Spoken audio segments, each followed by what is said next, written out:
जाने वाले भी भक्तगण हैं, इसलिए मैं अंत देश में अपनी वाणी को प्रारंभ कर रहा हूँ।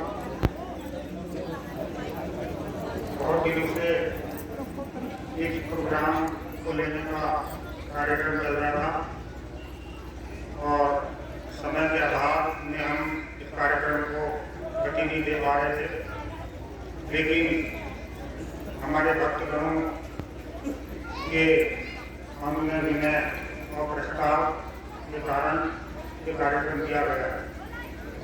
और ये बहुत खुशी की बात है कि इन्होंने बहुत मेहनत करिए 8 दिन से लोग लगे कार्यक्रम को अच्छे ढंग से करने के लिए, इनके लिए भी इन्होंने इसमें अपना योगदान दिया है।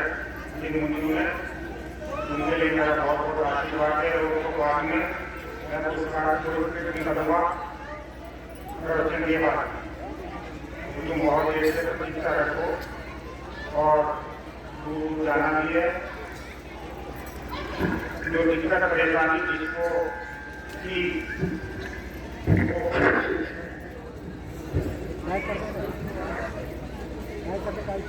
वो परेशानी जब सूरज के सामने हम बैठते हैं तो ऑटोमेटिकली दूर हो जाती है। बार बार आने की आवश्यकता नहीं पड़ती।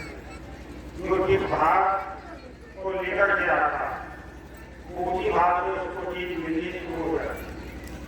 बिजली का कनेक्शन हम करते हैं, अगर एसी में जोड़ते हैं तो एसी का काम करने लगती हो, और अगर ऐसे करने लगाती तो हिस्से का काम करने लगती है। पंखे में लगाते हैं तो पंखे का काम करना शुरू कर देती है। उसी प्रकार से हम इस भाव को लेकर के आए, उसी भाव से हमको वो चीज मिलेगी। अगर हमारे शुद्ध और पवित्र भाव होंगे और हम अच्छे के लिए मतलब कुछ ग्रहण करने के लिए आए हैं तो वो चीज हमको निश्चित रूप से मिलेगी। तो भगवान ने कहा कि जो जिस भाव से मुझे बचता है, कहते हैं भाव का भूखा हूँ, भाव ही एक सार है, भाव से भटका जो मेरा उसका पार है। अन्य धन और रस का अवसर कुछ न कुछ तो चाहिए, तुम हो जाओ मेरे पर, यही मुझे स्वीकार है। भगवान का उपदेश है कि मुझे किसी का कुछ भी नहीं चाहिए। किसको?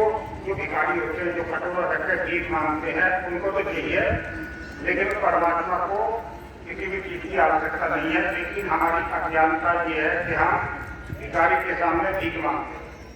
वो खुद ही भिखारी है, हम उसको परमात्मा का रूप मान रहे हैं। ऐसी ऐसी मन धर्म किससे कहानी लोगों ने बना ली कि बिना पूजो तीरथ माला, बिना पूजो करता पूजा ज्ञान, बिना पूजो सब बेकार है, ये कैसे संग सुजान। इतनी बात तो सही है, लेकिन उस गुरु के बारे में हमें कोई जानकारी नहीं होती। हम जानते नहीं है कि गुरु है क्या। गुरु एक तत्व है, गुरु को परमात्मा का रूप मान लिया और परमात्मा का रूप मानने के बाद भी हम उसको भिखारी बना है। जब वो वास्तव में यही भिखारी है, उसने केवल गुरु का एक धर्म का चोला धारण कर रखा है। बहुत सारे लोग अपना स्वरूप बदल लेते हैं लोगों को भ्रमित करने के लिए। तो इस संसार के अंदर भ्रम जाल है, भ्रम नहीं है, भ्रम। बहुत भ्रम की बात बहुत लोग करते हैं, गली के लोगों में प्रचार करते हैं, बड़ी बड़ी जानकारी बनाते रहते हैं, भ्रम की बात करते हैं, लेकिन उन्हें धर्म का कोई मोह नहीं है, बल्कि वो भ्रमित करते हैं।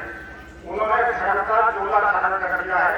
ऐसे ऐसे प्रवचन सुना देंगे, वाणी सुनाएंगे ताकि हम भ्रमित हो। तो उस भ्रम को तोड़ने के लिए ही धरती पर सब पुरुषों का अवतरण होता है और उनकी हमें पहचान करनी है। अगर हमने उनकी पहचान नहीं करी तो हमारा जीवन निरर्थक है। हम तो ये सोच रहे हैं कि हम सही दिशा में जा रहे हैं, जबकि हम विपरीत दिशा में जा रहे हैं। इसलिए धरती पर आज हाहाकार मचा हुआ। अपने देश को छोड़कर विदेशों में देखिए तो जीवित विदेशी होंगे, कितने युद्ध हो रहे हैं दुनिया के अंदर। हम कितने सुकून से रह रहे हैं, कितने भगवान की भक्ति कर रहे हैं, लेकिन उस भगवान की भक्ति की आड़ में बड़े बड़े बुरे काम हो रहे हैं। इसलिए कुदरत बार बार हमें चेतावनी देती है। ये कर्म हार करता है, जरिए जिसको कर्म लगेगा पल भर में वो धूल चटा दे, पल में कर दे फोटो जल और बड़े बड़े राजाओं से भीख मंगा दी, जिनके लाखों साल वाले आज भीख मांग रहे हैं। ये चीज की भीख मांग रहे हैं कि हम निर्दोष हैं, जबकि वे दोषी हैं।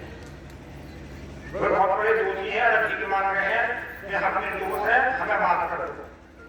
तो वो परमात्मा कितना शक्तिशाली है, जिनके साथ जितने अनुयायी थे, इतने भक्त थे, जिन्होंने ट्रेन रोकी, बसें रोकी, रोड जाम कर दी, आज उनकी क्या हालत है। फिर भी अज्ञानी लोग उनके पथ पे चल रहे हैं।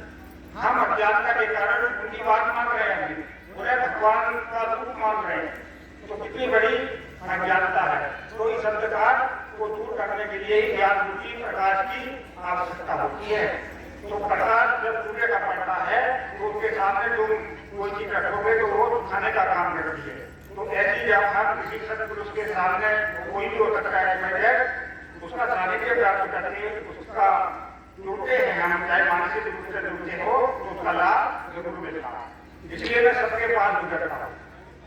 अगर कोई चुंबक है तो चुंबक का एक क्षेत्र होता है, अगर उसके चुंबकीय क्षेत्र में वो लोहे का कड़ा रहता है तो वो चिपका लेता, उसके रेंज से बाहर होता तो उसे चिपका नहीं सकता।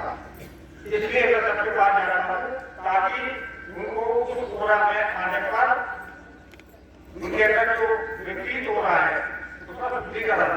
इसलिए मैं लाइफ पर घूमता हूँ, वो ये समझता हो कि हाँ कुछ नहीं मिला, उनके पास आगे कुछ मिलेगा, मैं तो खुद ही चला गया।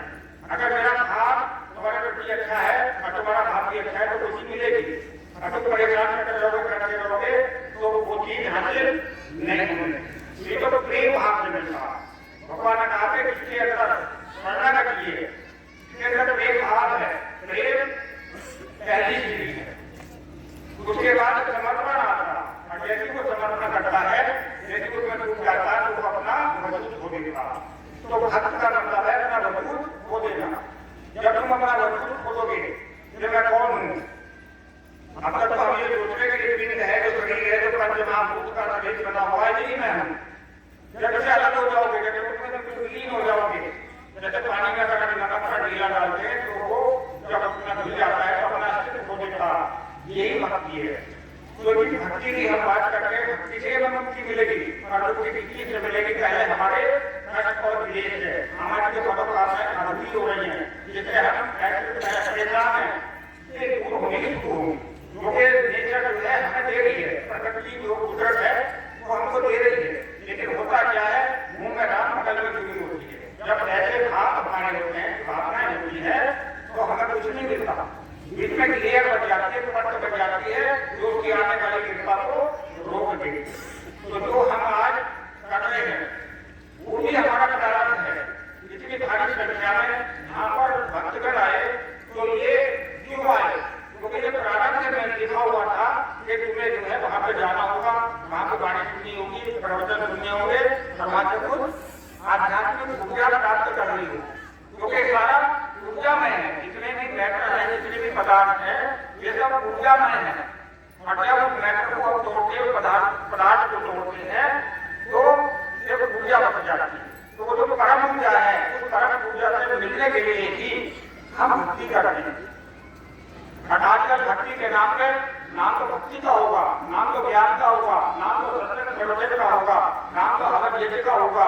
तो ये केवल एक लोगों ने भीख मांगने की युक्ति निकाली है कि हमें कैसे भीख मिलेगी। और हम कितने अज्ञानी हैं, हम उन विज्ञानियों से ये सोच रहे हैं कि हमें मुक्ति कर देंगे, हमें मोक्ष की प्राप्ति कराने में।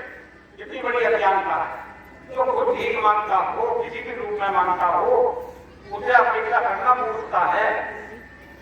मुझे बच के रहो, चाहे वो अपने आप को भगवान का रूप दिखा दे, देवी देवता का रूप दिखा दे, किसी का भी रूप दिखा दे, तो वो सब नकली है, वो एक भ्रम है, वो इल्यूजन पैदा कर देते हैं हमारे मस्तिष्क के अंदर।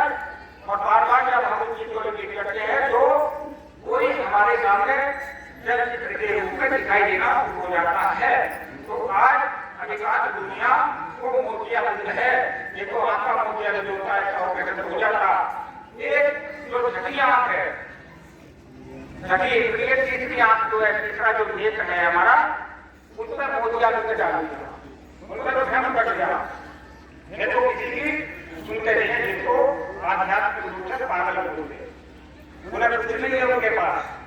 तो हमें अपने अंदर बनाना है हमें करनी है, मुक्ति की प्राप्ति करनी है, जो जीवन अमूल्य हमको मिला है, उस मोक्ष की प्राप्ति के लिए हमें उसमें डूबना पड़ेगा। और यदि हम डूब गए तो हमारा वो परमात्मा से अपने आप ही कनेक्शन हो जाता। वो परमात्मा हमको सब कुछ देना चाहता। अगर हमारे ऊपर कष्ट क्लेश आ रहे हैं तो वो उसको दूर करने का प्रयास करता है। हमारी भावनाएं अच्छी है, वो हमारे लिए हवा चला देगा, वो हमारे लिए ऊपर छाया कर देगा। जिसकी हमें आवश्यकता होगी तो वो हमें देना शुरू कर देगा। लेकिन जब हमारे भाव में जब उठते हैं तो वहां क्या होगा, वहां का काल आता। आजकल तो देख रहे हो जहां तहां कहीं भुट्टा लग जाती है, कहीं लोग स्नान करने जा रहे हैं, वहां पे लोग सब जाते हैं, कोई कथा भागवत में जा रहे हैं या शिव पुराण में जा रहे हैं, वहां भद्र में दब रहे हैं लोग। इसका मतलब क्या है? इसका मतलब ये है कि वहां पर सकारात्मकता नहीं है, वहां नकारात्मकता आ गई है और वहां काल का प्रभाव आ गया। जिस ज्ञान पीठ में बैठने वाला है उसके अंदर वो योग्यता तो होनी चाहिए। जब हम अयोग्य व्यक्ति को वहां पर बैठा देते हैं तो फिर वो जो दिल्ली छतरी वाला है, जो सबसे बड़ा कंप्यूटर है, जो सबसे बड़ा कैमरा है, वो हर चीज को रिकॉर्ड करता है, तो फिर जब रिकॉर्ड करता है तो उसका क्रिया की प्रतिक्रिया नहीं करता। वो हर चीज की प्रतिक्रिया होगी। ऐसा नहीं है कि हम एक क्या रखेंगे तो उसकी प्रतिक्रिया नहीं होगी, बिल्कुल होगी। हर कदम की प्रतिक्रिया होती है। तो ऐसे जब हम संत महापुरुषों के सानिध्य को प्राप्त करने के लिए जाते हैं तो हर कदम एक कदम हमारा कोटि यज्ञ के समान होता। एक यज्ञ तो होता वहां पर बैठ कर 30 आदमी अपना करते हैं, लेकिन वो यज्ञ नहीं है। असली यज्ञ हमारे अंदर होता है, हमारे अंदर जो अग्नि कुंड है उसके अंदर यज्ञ हो रहा है, उससे जो ऊर्जा निकल रही है, उस ऊर्जा को जो बैठने के बाद ब्रह्मांड में जा रही है, वो ब्रह्मांड से अपना ब्रह्मांड देखना है। हमारा जो पिंड है ये ब्रह्मांड है ये। तो जब हम उसको अच्छी चीज देते हैं, अच्छा पोषण देते हैं, जैसे डॉक्टर साहब बता रहे थे, पूर्व प्राचार्य हमारे डिग्री कॉलेज वाले, ये हमारा आहार शुद्ध होना चाहिए। तो आहार जब शुद्ध होगा तो हमारे अंदर ऊर्जा की बढ़िया वाली बनेगी। अगर वो बढ़िया बनेगी तो सबसे पहले क्या करेगी, तो हमारे कष्टों का निवारण करेगी। जो कहते हैं कि जैसा खाओ मन वैसा हो जाता मन, और जैसा पीछे पानी वैसी हो जाती पानी। तो अन्न हमें जो स्थूल अन्न है, खाना पीना, इसे तो समझते हैं, लेकिन इससे और भी अन्न है। हमारी इंद्रियों का भी अन्न है, मन का भी अन्न है, आंख का भी अन्न है।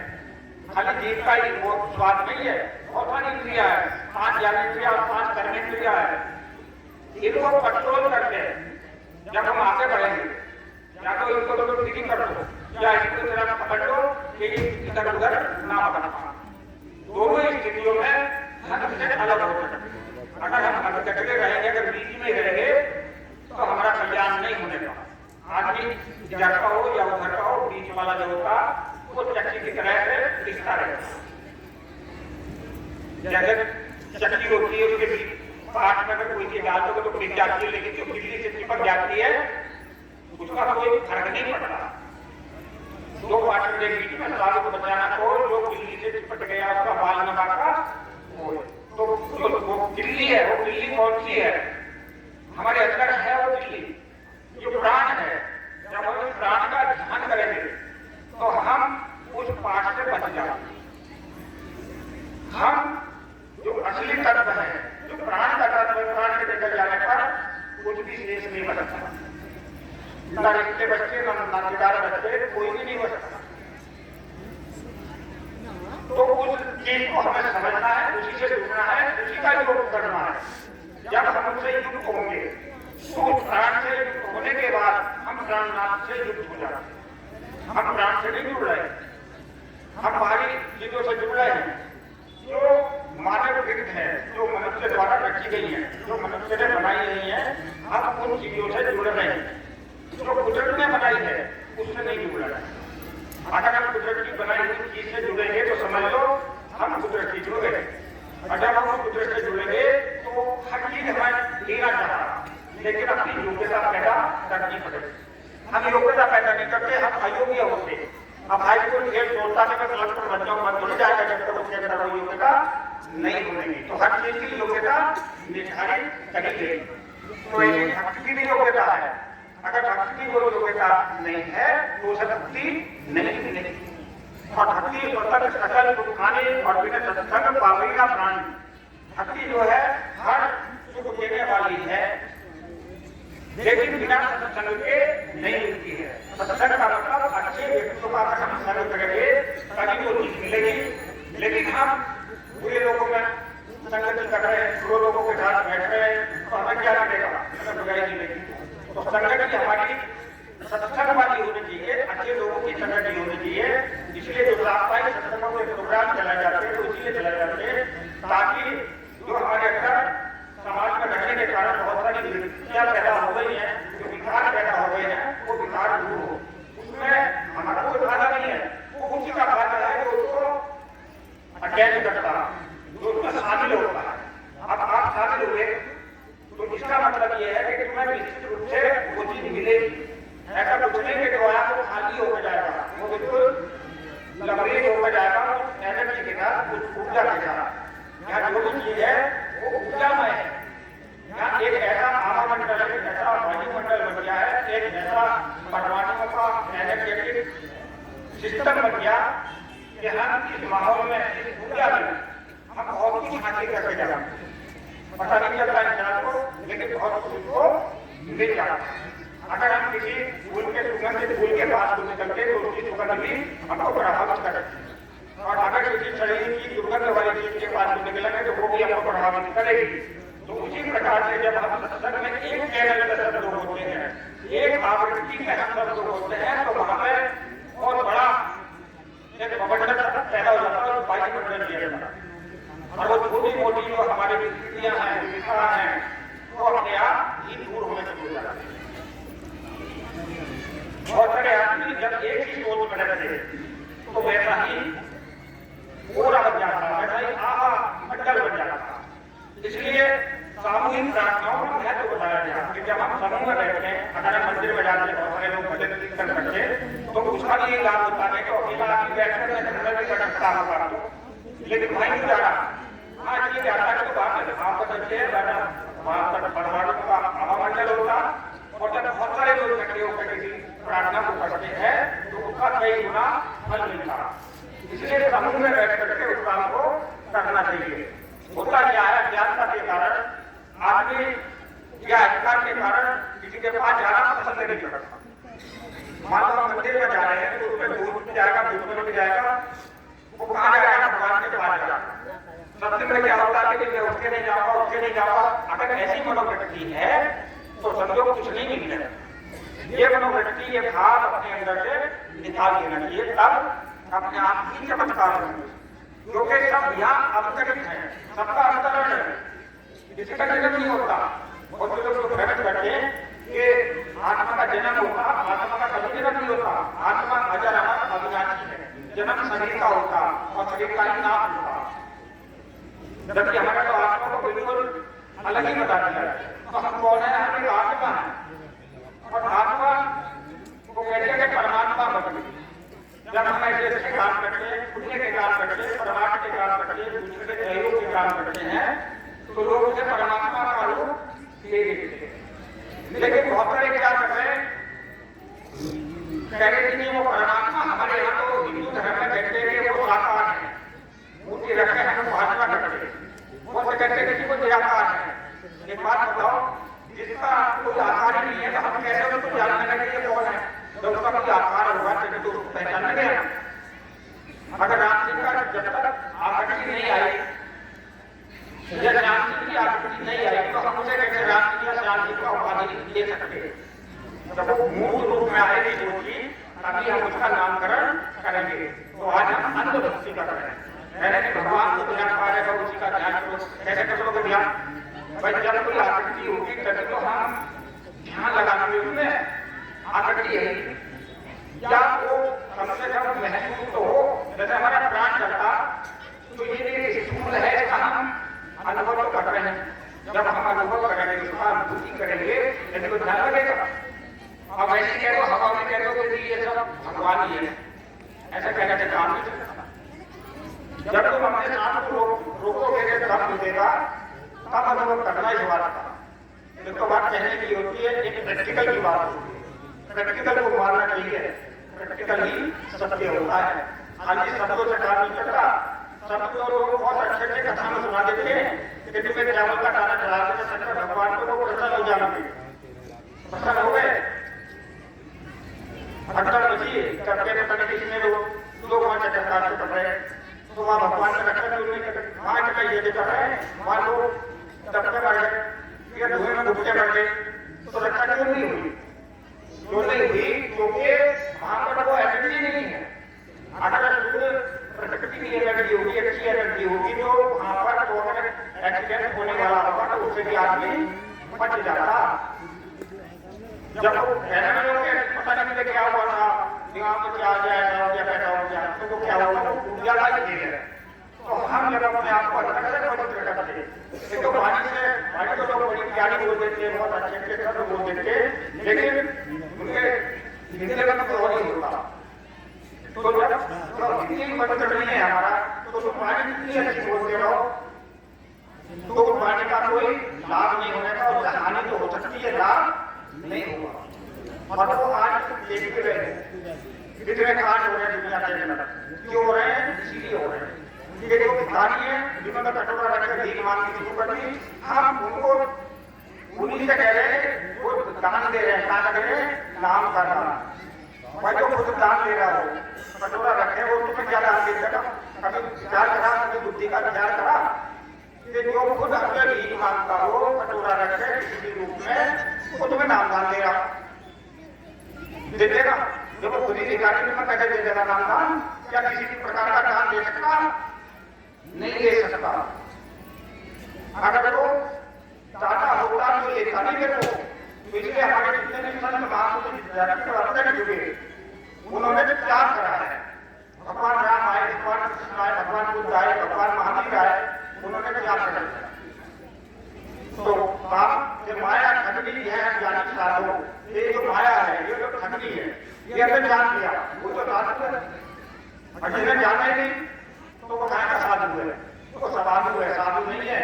वो दिखाने का ही साधु है, कहने का साधु है, वो साधु नहीं हो सकता।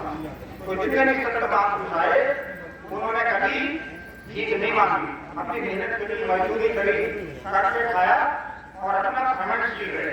इसलिए कहते हैं कि का जोगी घर का पानी उसमें कभी भी आती खामी। अगर हम घमंड की रहते चलते रहते हैं तो कोई खामी नहीं आती। और वो ये हमारा कल्याण कर सकता है कि इस उद्देश्य के लिए हम आए। तो सबसे पहला उद्देश्य हमारा क्या है? भौतिक उपलब्धि हासिल करना। अगर हमारी भौतिक उपलब्धि हासिल नहीं हुई तो हमारी आध्यात्मिक उपलब्धि भी नहीं हो सकती। भूखो भजन हो कृपाला, ये लो अपनी कंठी माना। ये भूखा व्यक्ति जो होता है वो भजन भी नहीं कर सकता, उसका ध्यान कहाँ रहेगा?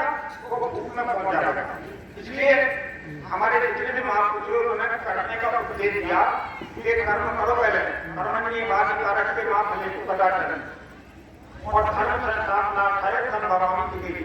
ये कर्म भी करो और धर्म की स्थापना भी करो, और धर्म का हमारी रक्षा करेगा। तो हम खाली खाने कमाने के चक्कर में लगे रहते हैं और फिर ताजमहल लगे रहते हैं, अपने बारे में नहीं सोचते। हम भी बिगड़ के चक्कर में लगे रहते हैं, बच्चे महाभूत के लिए कमाना, इसके लिए खाना, इसके लिए सब करना, लेकिन जो हम मौजूद रूप से आत्मा है, आत्मा के लिए कुछ नहीं कर रहे। आत्मा का पोषण नहीं दे रहे हैं। शरीर को तो कोशिश करने का प्रयास कर रहे हैं, लेकिन जो शरीर का संचालन करने वाली आत्मा है उसको पोषित नहीं कर रहे। उसका पोषण कहाँ होगा? जब हम सत्पुरुषों का सानिध्य प्राप्त करें, चाहे मानसिक रूप से करते हो, चाहे आर्थिक रूप से करते हो, चाहे शारीरिक रूप से करते हो, किसी भी प्रकार से अगर हम सानिध्य प्राप्त करते हैं तो हमें निश्चित रूप से उसका लाभ मिलेगा। लेकिन होता क्या है कि लोग खेला खेला हम लोगों के चक्कर में चले जाते हैं। उनके बाद जो खुद भिक्षा वृत्ति करने वाले हैं, उनमें हम ये अपेक्षा करते हैं, इच्छा करते हैं कि वो हमें कुछ देगा। वो कहाँ से दे देगा हमें? तो कुदरत कितना दंड दे रही है, उनको भी दे रही है, गुरुओं को भी दे रही है, और शिष्यों को भी दे रही है। तो इसलिए कहते हैं कि गुरु करो जान के खाने को छान गए, और गुरु करो जब तक न मिले साचा, जब तक सच्चा नहीं मिलेगा तो तुम्हारा सर्वनाश होना निश्चित है। और सच्चे की क्या पहचान है?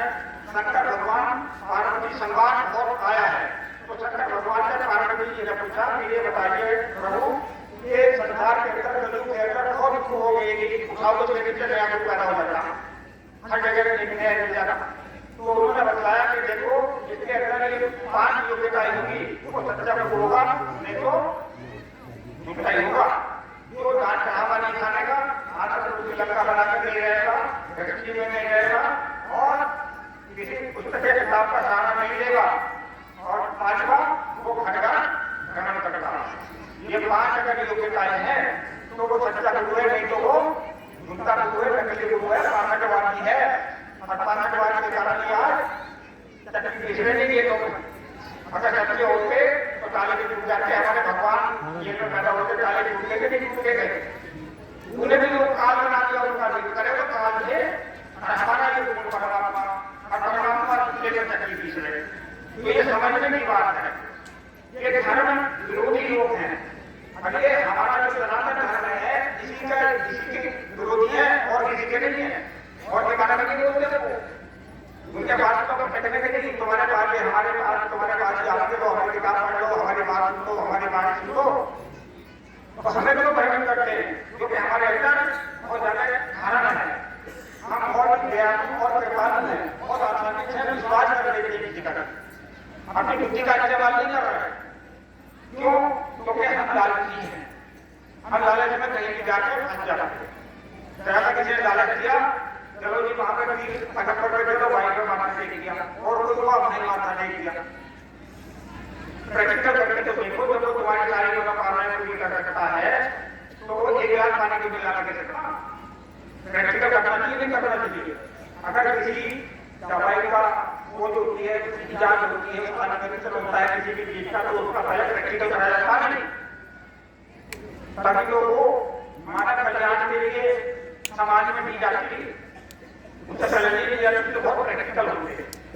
और आज हम अध्यात्म क्षेत्र में कोई प्रैक्टिकल नहीं करते, वैसे ही मान लेते हैं, नहीं मतलब के उसने जो बता दिया वो जो मैंने तो ये मंत्र दे दिया, नाम दे दिया, इसका कर्म करते रहो, तुम्हारी मुक्ति हो जाएगी और तुम्हें इस संसार में जो भी तुम चाह रहे हो सब तुम मिल जाएगा। अरे हम मान लेते हैं, हम उनसे क्या कैसे नहीं पूछते, हमें जब पूछना चाहिए भाई वो है कैसे है।